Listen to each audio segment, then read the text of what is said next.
What's up, everybody, man? We back with another episode. Not even an episode, man. It's just me right now. It's just me. So, it's your boy J.O. Y'all already know. And I'm just here to talk about the state of the franchise. State of the franchise, the Jaguars, the Jacksonville Jaguars, the hometown team. This weekend, this Sunday, we play the Texans. And so it'll be the first game we don't see Gardner Minshew because of injury. I know everybody heard the news about what came out about why he's been playing bad. He had multiple fractures and torn ligaments in his thumb, throwing thumb. And if anybody's played baseball, try to throw a football with a hurt thumb or anything, you know that hurts. So I can see. It makes sense. It just makes sense to me because he was not playing good, and I seen way better from Gardner Minshew. He was struggling, and his balls were like dying at the end. So I'm just sitting here. People were saying we already knew that he didn't have a strong arm, too strong, the biggest arm in the league. But it was formidable just because he was so accurate, and you could tell that thumb was messing with him. Since they said the Houston game, so that since the Houston game, you've been those first two games he played great. He played great. He played great against the Indianapolis Colts. He played great against the Titans. And then when the Texans came around, I believe that was about week 4. He hurt his thumb. So ever since then, you can see the drop off. You can see the balls dying at the end, like almost getting to the receiver. You can see the inaccuracy. You know what I'm saying? And the accuracy the accuracy was his best trait. You know what I'm saying? So it's tough, but it gets me thinking, man. I'm still on his wagon, man. I'm not trying to get another quarterback if we don't have to. It sucks that he's going to be out for a couple games or how many other games he's going to be out just because this is his year to prove that he can be a starting quarterback. I think he can. I've been saying it. I've been preaching it. It seems like everybody just forgets the good that he's done. He did win 6 games last year with a bad team. 6 games. I want to ask, please comment down in the section about just answer this question. Like, what do you think this team is better than the team last year?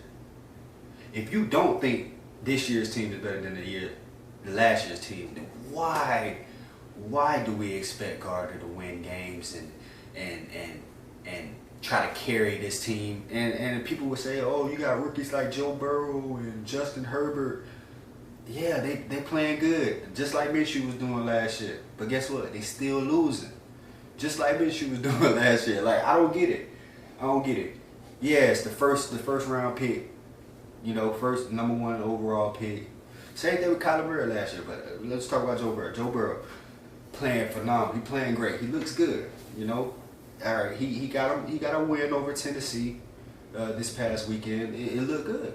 He got him a win, but it's only 2 games. They still 2-6. He's shown that he's going to lift that franchise when they get, a formidable team around him, just like a solid defense, solid O-line, because he's getting banged. He's getting every it seems like every play he's on the ground. He's probably the most hit quarterback in the league. Why is it so hypocritical?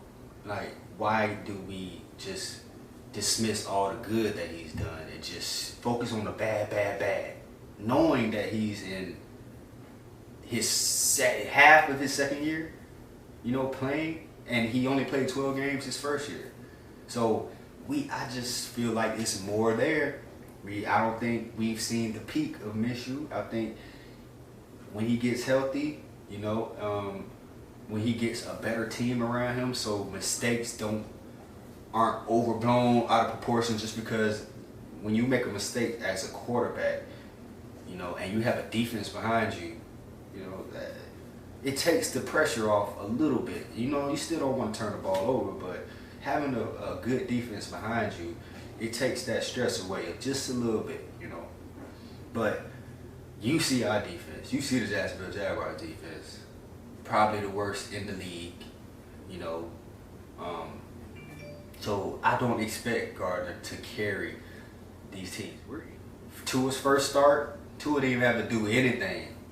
He just was heading the ball off, you know, throwing little dump offs, not turning the ball over just because the defense was turning the ball over. Special teams got a touchdown. You know what I'm saying? Like, all these things have to fall in place. You have to have a good team, you know, behind a good young quarterback. If we had, just imagine. I ask this question. I've asked this question to a lot of people. Like, just imagine if we had Gardner Minshew as our quarterback on that 2017 team. What do you think would have happened?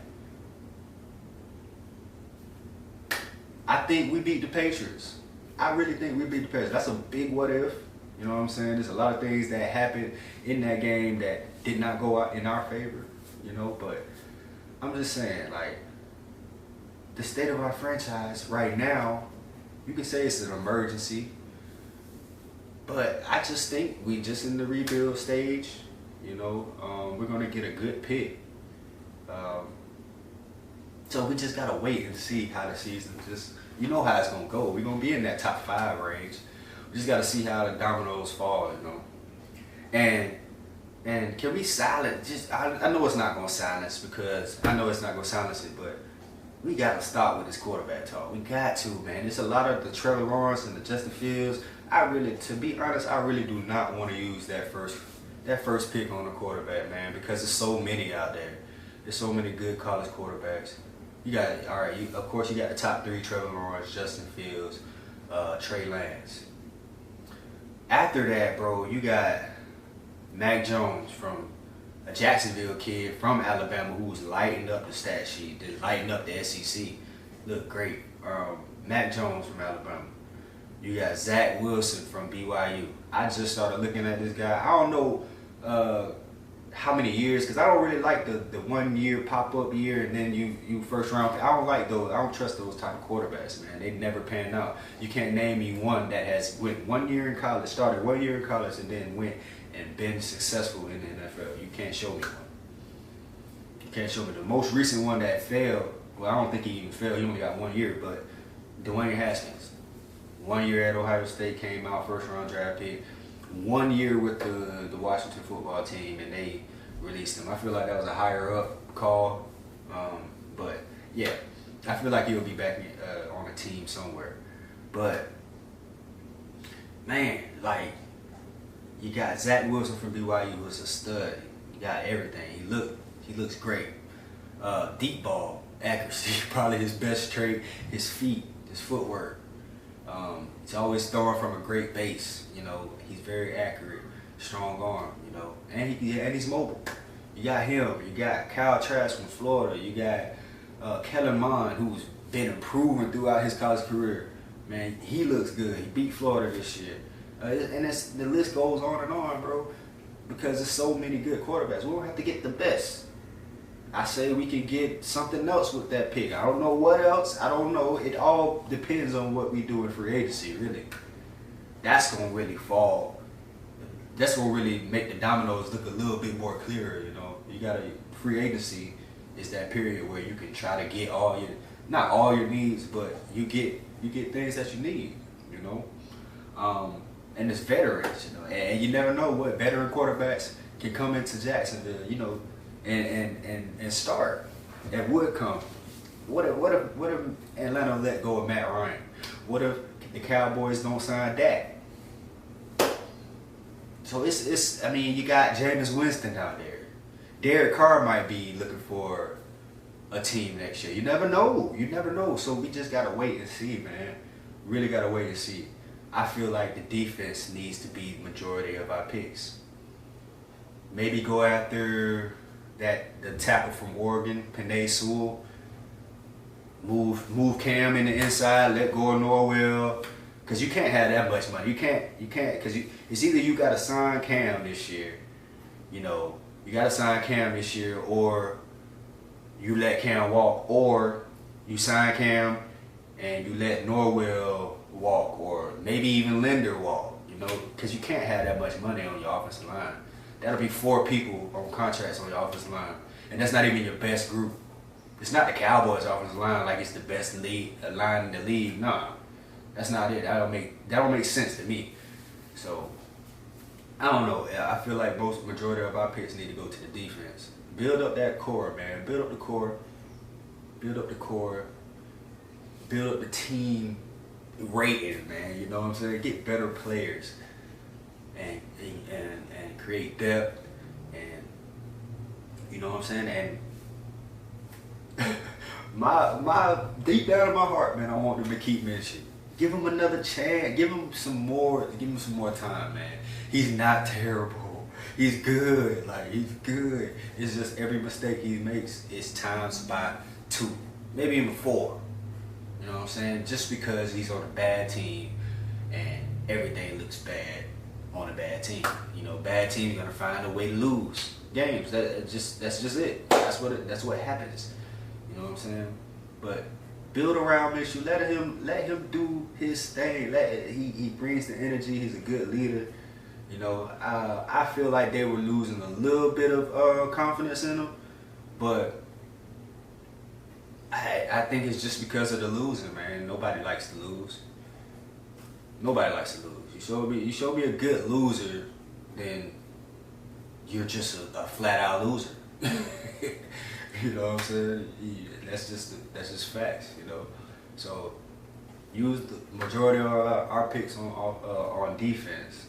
You know, free agency is a must.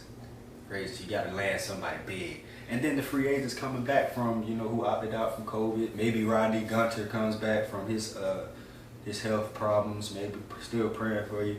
But state of the Jaguars is, in my mind, satisfactory. You know that the yellow, it's a yellow minus sign. We right there. C minus, D minus, I don't know. Because I ain't expect that much from them this year. Especially with all the moves that came before the season. You know, you can't expect. I just said they were going to be a competitor. That's what I was saying the whole time. But tanking, that's just saying you're trying to lose, and I don't like that, man. Just say rebuild. Just say rebuild. But that's going to be it, bro. I just wanted to come and talk to y'all about the state of the franchise, the Jaguars, man. I'm going to be in Jacksonville this weekend for the game, if the game plays, you know, because the Texans had some COVID positive tests, so we'll see if the game goes. Packers tonight, they're playing the 49ers. The depleted 49ers don't have anybody. So, you know, Meatball gonna be here later on this week. We might have a special guest, so holla at us, man. It's your boy J.O. Let me know what y'all think, man. Comment in the comment section. Like this video if you enjoyed it. Subscribe to the channel if you haven't, and tell somebody about it, man. Spread the word. Spread the word. It's about the adjustments, man. That's it. Go Jags. Duval.